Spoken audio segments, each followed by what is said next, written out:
Supermarket के गलियारों में अलग अलग तरह के कुकिंग ऑयल्स की लाइनें देखकर सिर चकरा जाना बहुत आम बात है ना। इतने सारे विकल्प। आज मैं इसी भारी कंफ्यूजन को हमेशा के लिए दूर करने वाली हूँ। आयुर्वेद के प्राचीन और सटीक ज्ञान का इस्तेमाल करके हम डिकोड करेंगे कि हमारी रसोई के लिए एकदम सही कुकिंग ऑयल आखिर कौन सा है। तो चलिए बिना देरी किए इस दिलचस्प एक्सप्लेनेशन की शुरुआत करते हैं। आज हम जिन मुख्य टॉपिक्स को कवर करेंगे वे हैं आयुर्वेद के नज़रों में सर्वश्रेष्ठ तेल कौन सा है, क्षेत्रीय तेलों के पीछे का देश सातवें सिद्धांत, तेल निकालने का सही तरीका, ऑलिव ऑयल का सच, स्मोक पॉइंट का विज्ञान और अंत में कोलेस्ट्रॉल से जुड़ा वो असली सच जो शायद हमें नहीं पता। तो चलिए सबसे पहले बात करते हैं आयुर्वेद की और जानते हैं कि सर्वश्रेष्ठ तेल किसे माना गया है। क्या हमें पता है कि संस्कृत में तैल यानी तेल शब्द असल में आया कहाँ से है? ये दरअसल तिल यानी सेसम से बना है। आयुर्वेद में तिल के तेल को एकदम गोल्ड स्टैंडर्ड का दर्जा दिया गया है। इसे केवल खाना पकाने की एक चीज नहीं बल्कि एक पूरी की पूरी औषधि माना गया है। तिल के तेल के फायदे सच में कमाल के हैं। इसकी तासीर गर्म होती है जो शरीर में वात और कफ दोनों को बैलेंस करती है। इसके सूक्ष्म और व्यावाई गुणों का सीधा सा मतलब है कि यह सूखी जमीन में पानी की तरह हमारे शरीर में बहुत तेजी से और एकदम गहराई तक समा जाता है। ये जोड़ों के दर्द और रूखी त्वचा के लिए किसी मैजिक से कम नहीं है। इसीलिए सारे आयुर्वेदिक मेडिकेटेड ऑयल्स इसी बेस पर बनते हैं। लेकिन सोचने वाली बात यह है कि क्या रोजमर्रा के हर मील में तिल का तेल इस्तेमाल करना प्रैक्टिकल है? शायद नहीं। तो फिर रोज के खाने का क्या करें? यहीं पर एक बहुत ही शानदार नियम हमारी मदद करता है। और ये नियम है देश सात्म्य, यानी हमारे अपने क्षेत्र का तेल। देश सात्म्य सुनने में थोड़ा भारी शब्द लग सकता है, लेकिन इसका कॉन्सेप्ट बहुत ही सिंपल और प्यारा है। इसका मतलब है उसी भोजन और तेल का इस्तेमाल करना जो हमारी अपनी जलवायु और भौगोलिक स्थिति के हिसाब से उगता हो। कुदरत ने पहले ही तय कर रखा है कि हम जहाँ रहते हैं वहाँ के मौसम के लिए सबसे परफेक्ट चीज़ क्या है। इसे जरा मैप करके देखते हैं। उत्तर भारत को ही ले लीजिए। वहाँ सर्दियों में कड़ाके की ठंड पड़ती है, तो कुदरत ने वहाँ सरसों दी है। सरसों का तेल गर्म तासीर का होता है और शरीर को ठंड से बचाता है। इसके बिल्कुल उलट दक्षिण भारत में साल भर भयंकर गर्मी रहती है, तो वहाँ के लिए नारियल का तेल बेस्ट है क्योंकि इसकी तासीर ठंडी होती है। और मध्य भारत में वहाँ मूंगफली और तिल का तेल एकदम बढ़िया काम करता है। मतलब जो चीज़ हमारे आसपास प्राकृतिक रूप से उग रही है वही शरीर को सबसे ज्यादा फायदा पहुंचाती है। बीज कौन सा चुनना है ये तो हम समझ गए, लेकिन अब चलते हैं तीसरे हिस्से पर। इस तेल को निकालने की सही प्रोसेस क्या है? आजकल रिफाइंड तेलों की मार्केटिंग इतनी जोरदार है कि हम असलियत भूल ही गए हैं। आयुर्वेद साफ कहता है कि बीजों से सीधे निकाला गया पारंपरिक कच्ची घानी या कोल्ड प्रेस्ड तेल ही सबसे शुद्ध है। ये प्रोसेस बहुत सिंपल होती है, तेल थोड़ा गाढ़ा होता है और इसके सारे न्यूट्रिएंट्स सुरक्षित रहते हैं।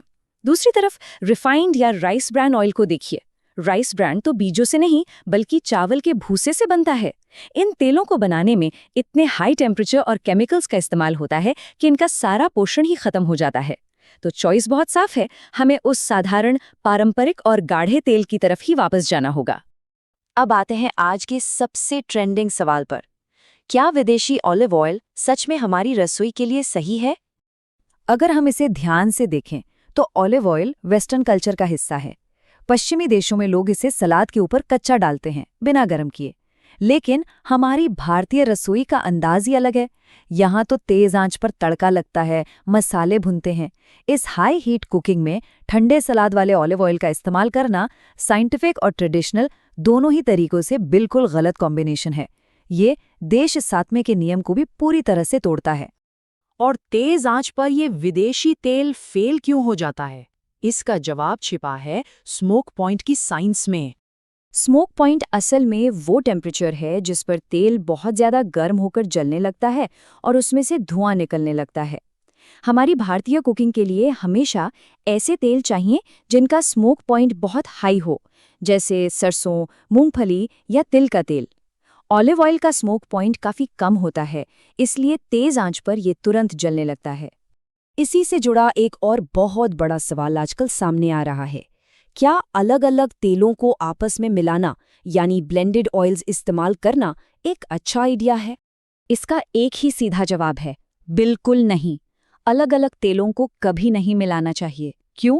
क्योंकि हर तेल का स्मोक पॉइंट अलग अलग होता है। जब हम दो तेलों को एक साथ गर्म करते हैं तो जिस तेल का स्मोक पॉइंट कम होता है वो पहले ही जलकर विषैला यानी टॉक्सिक हो जाता है, जबकि दूसरा तेल तो अभी गर्म होना शुरू ही हुआ होता है। ये जला हुआ तेल पूरे के पूरे खाने को जहरीला बना देता है। तो फिर तरह तरह के न्यूट्रिएंट्स कैसे पाएं?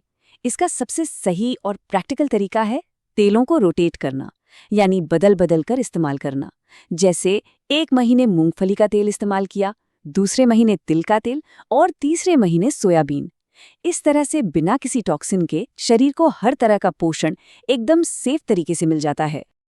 अब बढ़ते हैं उस टॉपिक की तरफ जिससे आजकल हर कोई डरा हुआ है, कोलेस्ट्रॉल का असली सच। क्या सच में सिर्फ तेल खाने से कोलेस्ट्रॉल बढ़ता है? ये एक बहुत बड़ा आधा अधूरा सच है। असल में खतरा तेल से नहीं बल्कि बहुत ज़्यादा डीप फ्राइड खाने से है।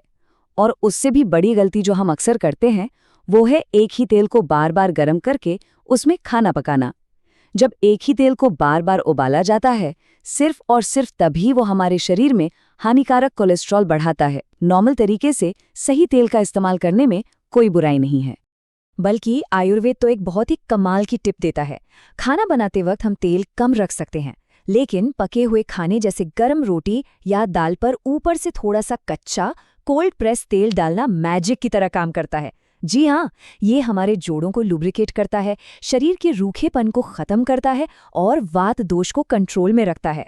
और सबसे शानदार बात यह है कि इस तरह से कच्चा तेल खाने से कोलेस्ट्रॉल बिल्कुल भी नहीं बढ़ता।